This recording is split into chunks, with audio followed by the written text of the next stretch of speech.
Hey folks, Dr. Rob Jones here, heydrrob.com with my good friend Lisa Allen, and we are going to continue to hit on basically what got her from broken down and hurting and not able to even open up a heavy door to deadlifting and squatting again. So we're going to start with the most important thing, of course, core bracing, intra-abdominal pressure, what we need to do to keep the spine in a good position.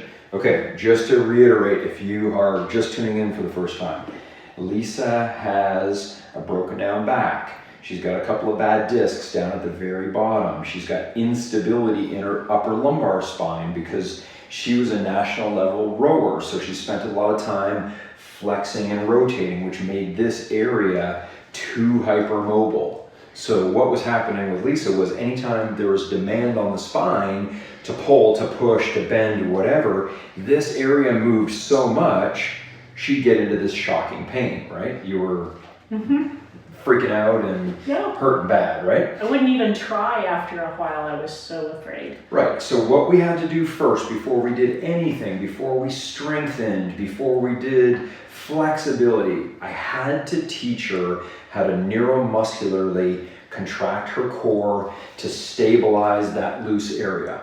If you watch the previous video, we talked about the stability-mobility continuum, right? Ankle mobile, knee stable, hip mobile, lumbar spine stable. For Lisa, the lumbar spine was not stable. It was unstable, and that's why she was breaking down. So the first thing we did is we had to deprogram some old habits she had. And that main habit was not creating intra-abdominal pressure. She was sucking her belly button back to brace her core, which we know through research, it works on some people, and yes, you will get some intra-abdominal contraction out of your transverse abdominis, but you're not going to get those buttressing of the shear motions that happen in here that create all that instability. We have to learn how to brace from a 360-degree angle in order to stabilize these big, huge joints back through here. Okay, so just to reiterate, in order to have good stability through this area, we have to have that lordosis. We don't ever want to flatten this out. So if your yoga instructor or your Pilates instructor says, okay, let's push that low back to the ground and pull the belly button back. Don't do it. Don't do it, okay? Because you lose stability, you destabilize. You don't want a hyper-arch spine because that's going to cause its own set of issues, but you want to have a neutral spine, about 35-ish degrees of lordosis. Everybody's a little different. Once we're in that lordosis, we need to learn how to structurally stabilize this whole area by contracting and eccentrically loading all these tissues. So in one of my previous videos, we talked about basically having intra-abdominal pressure that is pretty similar to having a bubble in your spine. So basically, let's go ahead and do an intra-abdominal brace. So let everything relax for a second. Now, when Lisa tensions, go ahead and tension. Okay, turn sideways to the camera. Put this hand up here. Good. Now watch. Go ahead and do a brace and watch what her fingers and thumbs do. You can see she gets outward movement here, and you can see she gets outward movement there. So what's happening is the bracing mechanism through all of the core, the rectus abdominis, the transverse abdominis, the external internal obliques, and all her paraspinals, they're tensioning to create this wall of scaffolding around the spine where it's unstable. Another thing that is happening that is really cool is you actually get this bubble of air inside your intra-abdominal cavity that's basically like a balloon that now the spine in the front can push up against. So now the spine is being supported from the front and it's being supported all the way around in a 360-degree angle, so you've got this great stability so the spine won't move and won't break down.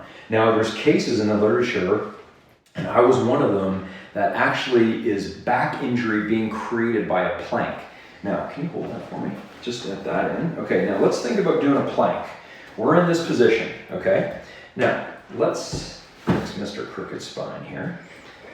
Now let's say we're doing a plank and we've got good intra-abdominal pressure. Well, what's happening now is basically that buttressing mechanism, if this balloon would do what I told it to do, stay with me. Okay, let's try this again.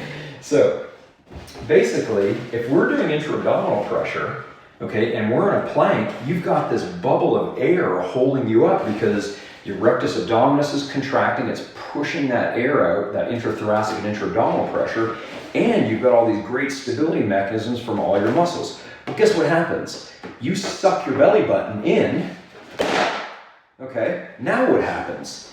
You've lost that ability to buttress, now you're gonna hyperextend, okay? You have no more intra-abdominal pressure holding the spine up neutral. You're gonna drop down in, and guess what you're gonna do? You're gonna get a hyperextension injury through the facets. That's happened to me, I know it happened to my sister when she was doing an ab rollout, okay? So you have to have that intra-abdominal pressure mechanism holding you up. Well, that also lines up into the same standing position. So you have to master this. You have to deprogram that pulling your belly button back. Once you deprogram that and you start getting good at bracing, what's gonna happen is your spine is gonna normalize through here. It's not gonna shift, it's not gonna move. And I have a video from last year or the year before where we talk about the neurology that occurs. When you have an unstable joint, like let's say hypothetically, and again, this is a gross exaggeration because we're only talking a couple millimeters, but that's what an unstable joint is gonna move like. It's gonna shift around, it's gonna move like that. Here's the joint we're talking about. And when it does that, it's gonna pinch off the nerves, it's gonna pinch off the discs. And this joint capsule right here has something called a proprioceptor or a mechanoreceptor. When that moves around in such a way, that mechanoreceptor is gonna send signals through the spinal cord to the brain, and the brain is gonna go, oh my goodness, something bad is gonna happen to the spinal cord. I better stabilize this. So it sends an efferent signal that basically makes all these big muscles contract like crazy, and that's when you go into your lockdown spasm, and oh God, I can't move. It's because it's a protective mechanism.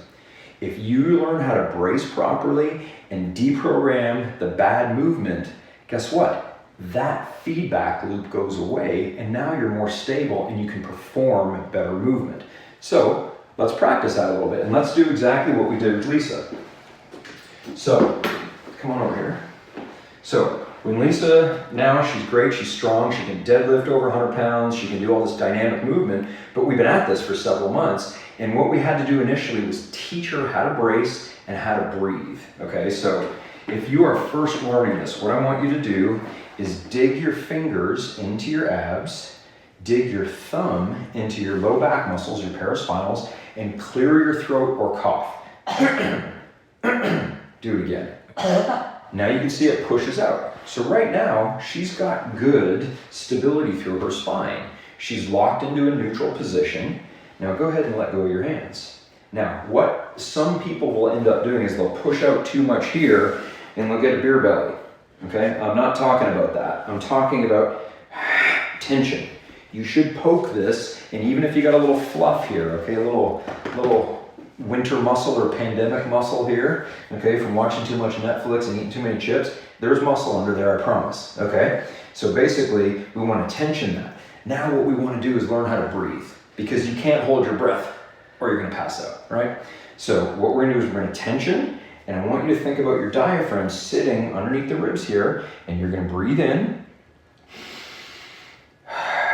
and you're going to breathe out. But in so doing, you're not letting this go. Okay, so if you watch my core here, I'm going to breathe in.